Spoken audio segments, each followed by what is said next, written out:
Good evening, my dear friends and fellow admirers of the macabre and the mysterious. Tonight, I have the distinct honor of sharing with you one of the most hauntingly beautiful works ever penned, The Raven, by Edgar Allan Poe.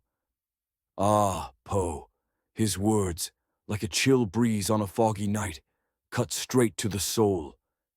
His mastery of Gothic imagery and dark, melancholic rhythm is unparalleled, and The Raven stands as one of his crowning achievements. This poem, dear listeners, takes us into the depths of a grieving heart, where the boundary between reality and madness begins to blur. The narrator, lost in sorrow and searching for solace, is visited by a mysterious raven, an unyielding symbol of despair and, perhaps, eternal questions that never find answers.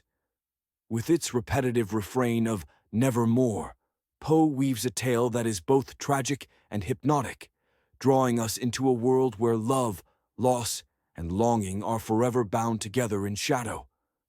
The Gothic beauty of The Raven is not just in its dark themes, but in its rhythm and tone, how each line seems to pull us deeper into its eerie, unsettling atmosphere.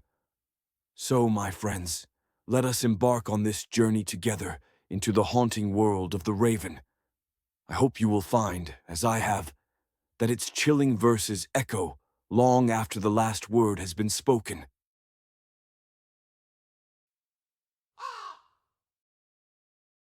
Once upon a midnight dreary, while I pondered, weak and weary, over many a quaint and curious volume of forgotten lore.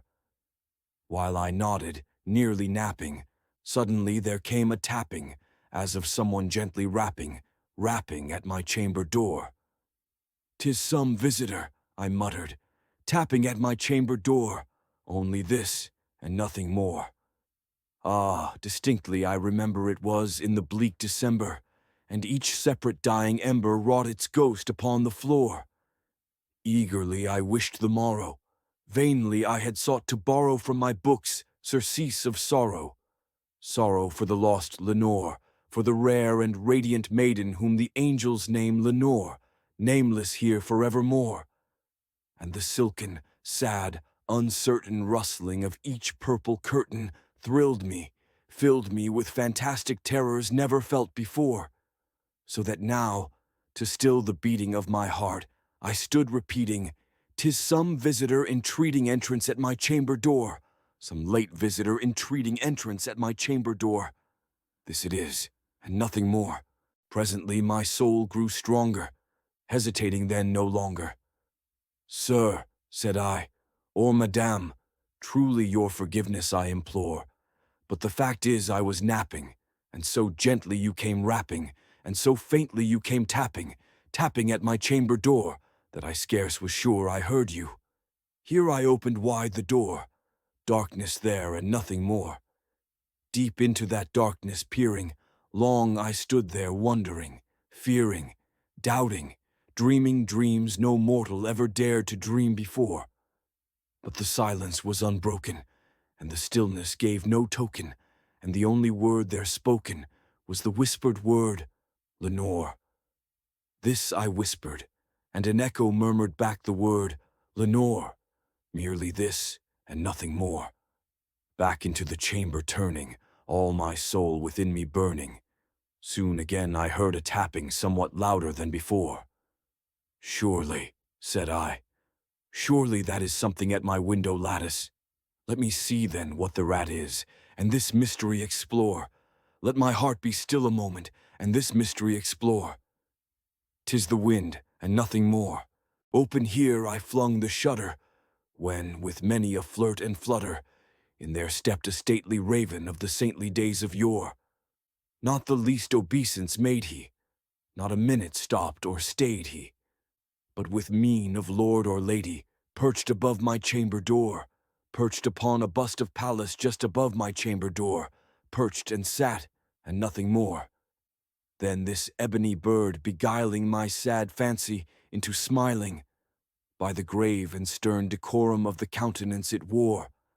Though thy crest be shorn and shaven thou, I said, art sure no craven, ghastly grim and ancient raven wandering from the nightly shore, tell me what thy lordly name is on the night's Plutonian shore. Quoth the raven, nevermore.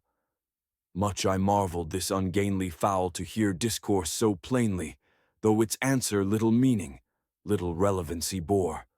For we cannot help agreeing that no living human being ever yet was blessed with seeing bird above his chamber door. Bird or beast upon the sculptured bust above his chamber door, with such name as nevermore. But the raven, sitting lonely on the placid bust, spoke only that one word, as if his soul in that one word he did outpour. Nothing farther than he uttered, not a feather, then he fluttered, till I scarcely more than muttered, other friends have flown before. On the morrow he will leave me, as my hopes have flown before. Then the bird said, nevermore. Startled at the stillness broken by reply so aptly spoken. Doubtless, said I, what it utters is its only stock and store, caught from some unhappy master, whom unmerciful disaster followed fast, and followed faster till his songs one burden bore, till the dirges of his hope that melancholy burden bore, of never, nevermore. But the raven still beguiling all my fancy into smiling. Straight, I wheeled a cushioned seat in front of bird and bust and door. Then upon the velvet sinking, I betook myself to linking fancy unto fancy, thinking what this ominous bird of yore, what this grim, ungainly, ghastly, gaunt, and ominous bird of yore meant in croaking nevermore. This I sat engaged in guessing, but no syllable expressing to the fowl whose fiery eyes now burned into my bosom's core.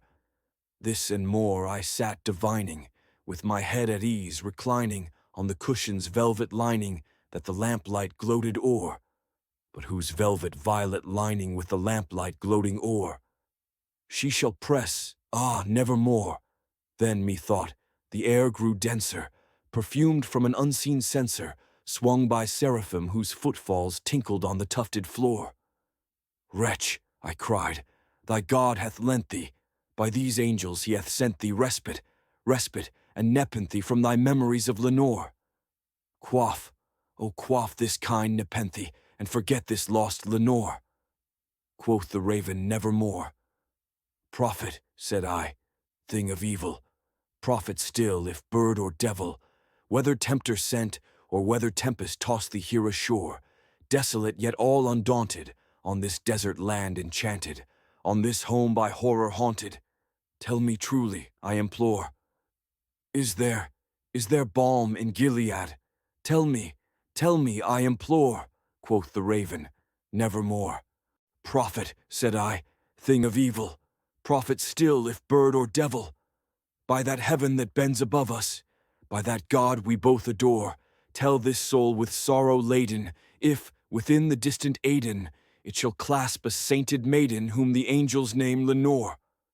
Clasp a rare and radiant maiden, whom the angels name Lenore.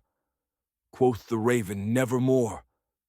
Be that word our sign of parting, bird or fiend, I shrieked, upstarting. Get thee back into the tempest and the night's Plutonian shore. Leave no black plume as a token of that lie thy soul hath spoken. Leave my loneliness unbroken.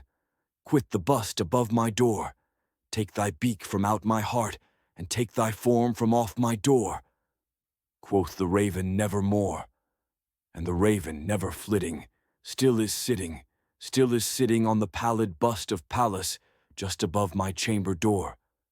And his eyes have all the seeming of a demon's that is dreaming, and the lamplight o'er him streaming throws his shadow on the floor, and my soul from out that shadow that lies floating on the floor shall be lifted, nevermore.